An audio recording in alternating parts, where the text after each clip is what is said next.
The Chilling Adventures of Sabrina. We're all outside in our boxer shorts, freezing, and we had to do quite a few takes because the cat, although it was a lovely cat, didn't like to walk the way that it was supposed to. This week we have Peter Bundic, an award-winning actor known for Netflix series like The Chilling Adventures of Sabrina, as well as Paramount Plus's Spontaneous, and the lead role on a feature film called Trap House, streaming on Tubi and Apple TV.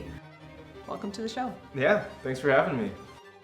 So I'd love to learn a bit about your background, how you got into acting. I know you've started very young, but also had a really cool opportunity to be on a blockbuster film. Yeah, so I got into acting from my older sister. She dragged me along to join her at an acting class when I was about 7 years old. Nervous as a kid, I was like, wow, stepping in front of people to perform a little scene that we just got handed to us. It was the most frightening thing ever initially. And then through doing that, I started to find appreciation and love because it started to break me out of my shell. Well, speaking of that, having done feature films, television, I've also read that you've done some commercials too. Mm-hmm. Do you take different approachings in acting when going across more like series or longer forms like features? Yeah, so with the commercials, a lot of the times it's very lighthearted, more animated, so those are the times where you can be a little bit bigger and kind of step out of that zone of I need to keep things natural and real looking. Oftentimes you're doing a commercial and you feel like I would never be this big and animated in real life or when working on a certain type of show, but it makes sense and that's what sells the product. And then you get to like a TV series and you're trying to incorporate all these things to your character to just keep it very grounded and believable and go along and supplement the story. You've played a variety of characters, which is really interesting to kind of go through your filmography. Mm-hmm. And on Trap House in particular, there were a lot of scenes where you got beat up, thrown around, in a lot of physical altercation. So I wanted to see, was that something that you worked closely with a stunt double or you did directly, or how was the process for that? Yeah, so this was fun for Trap House. There was a lot of written in moments of me getting my ass kicked. And throughout all of that, I actually approached the director and I thought, maybe this is a moment where I can include a little bit of fighting back. So I said, hey Nick, my character gets beat up a lot. He's like, I know. And I said, I feel like he would fight back a little bit, at least once. Even if it doesn't work out, he has that fight inside of him and wouldn't just let himself keep getting beaten up. So he agreed very nicely to let me incorporate a punch that I got to throw back before getting kicked to the ground twice. But a lot of those little things, we just kind of said, hey, it might be cooler, we might sell this more if I just fall back a little bit harder and I know how to fall safely so I'm not hurting myself and vice versa. On Paramount Plus, you played a role in Spontaneous where your character quite literally exploded. Was there prep that went into that, or was something that was done in post? Because it was a very graphic scene, but also kind of cool. So I was just curious about that. Yeah, so the whole crew and team, everyone involved on Paramount on that side of things made my job a whole lot easier. They took care of all the exploding, everything to do with exploding with the effects and blood machines and everything. And it was cool. So I didn't have to prepare anything myself to explode, thankfully, because I don't quite know how I would do that. But yeah, so they had the whole moment of my character leading up until he explodes. And then it was a quick pause. Everyone in the classroom at the time in the scene froze.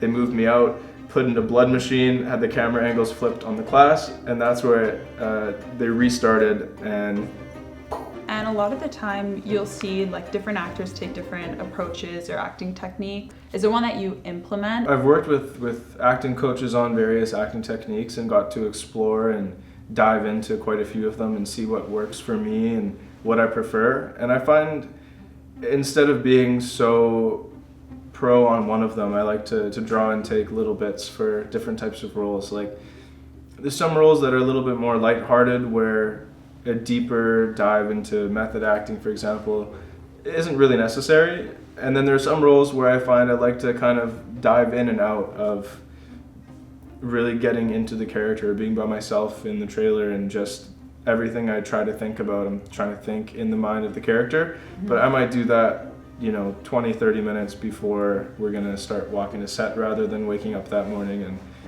already being that character. Yeah, it's something definitely I'd think of doing if it was a very demanding role that required something like that, because some of these roles you really need to get into a different headspace to pull off. The Chilling Adventures of Sabrina. You play Carl, and he's a very interesting character. And I wanted to touch base on how it felt to play a character that, started as a bully, but then also evolved as the series evolved. Was that challenging, or was that actually more interesting for you to step into a role like that?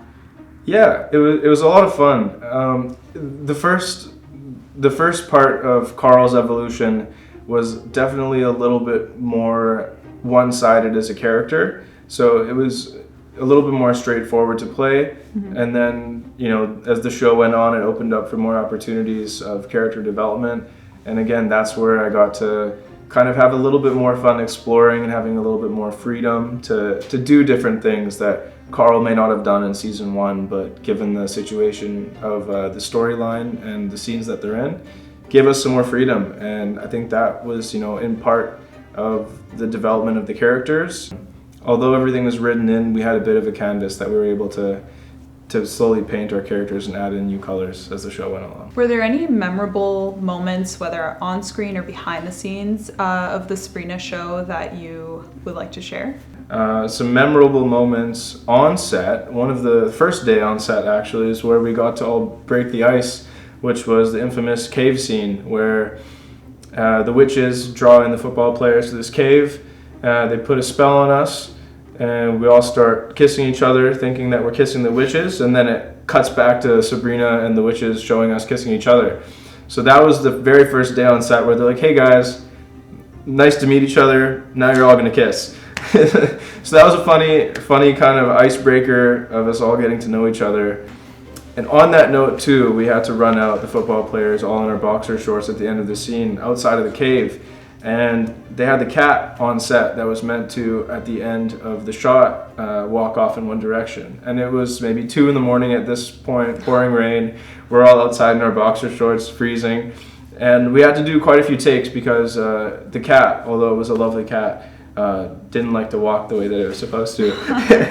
So the whole ending of the shot was riding on that moment. So I think we had to run by in the rain. I almost slipped down a couple times.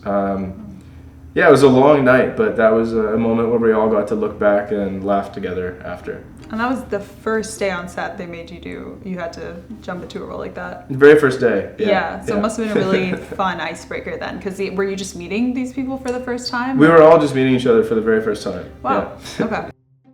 Do you find that the agent or agency you're with makes a difference in your career, or it's just about finding people that you click with and that want to help evolve your career? Yeah, that's a great question. I think the relationship you have with your agent is definitely the biggest thing in my mind. Being able to, check in and say, hey, here's where I'm at, this is what I'd like to do, how can we get to this common goal?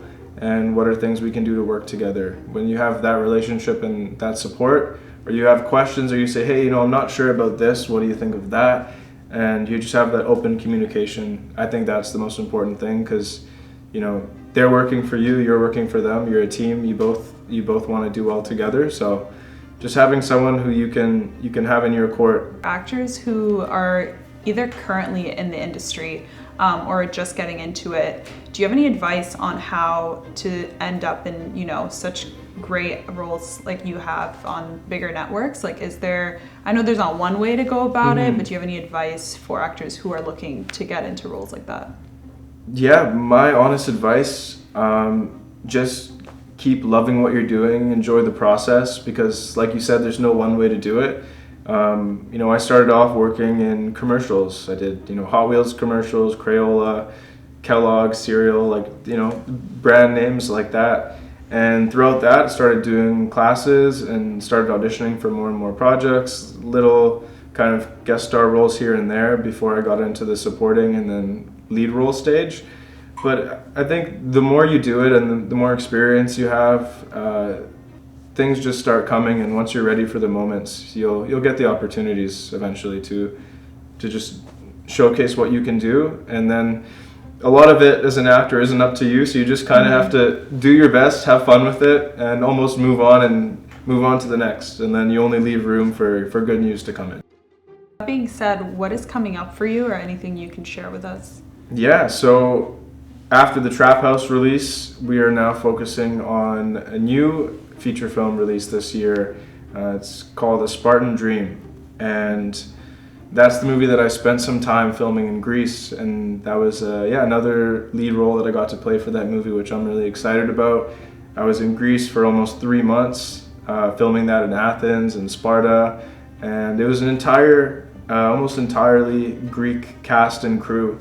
The director, Michael Nichols, and the producers, Leonidas Dimas, they were, Greek Americans. I'm a Greek Canadian. And the rest of the cast and crew are actors and crew from Greece. So we try to hone in on the most authentic story and location that we could do by filming it there and just diving in and submersing ourselves into the culture.